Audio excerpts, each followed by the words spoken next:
Welcome to our channel. Today we how to disable Salesforce Marketing Cloud engagement triggers, detailed guide step by step clearly.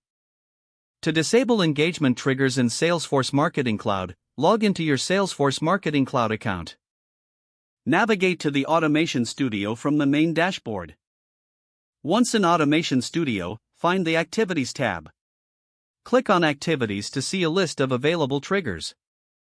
Locate the engagement trigger you wish to disable. Click on the name of the trigger to open its details. On the Trigger Detail page, look for the Actions menu.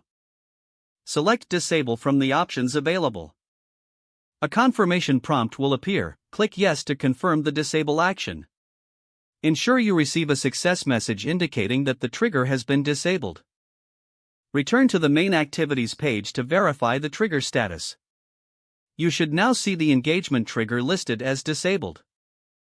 If necessary, repeat this process for any additional triggers you need to disable. To ensure everything operates smoothly, check any associated automations or journeys. Make sure that disabling the trigger does not impact your ongoing marketing campaigns. Keep an eye on your reports to track changes in engagement metrics.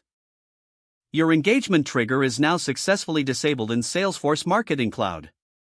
If the page does not load, refresh the browser or try again in a private or incognito window.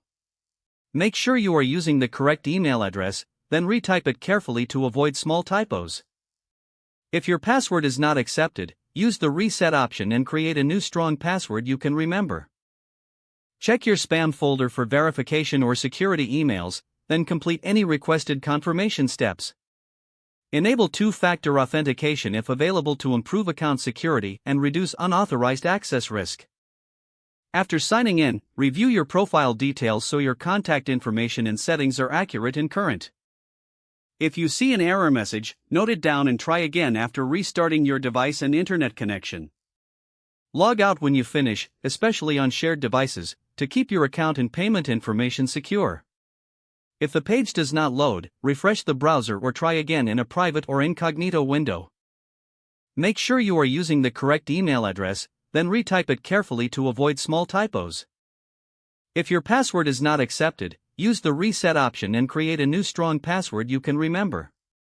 Don't forget to like this video and subscribe to our channel for more step-by-step tech guides.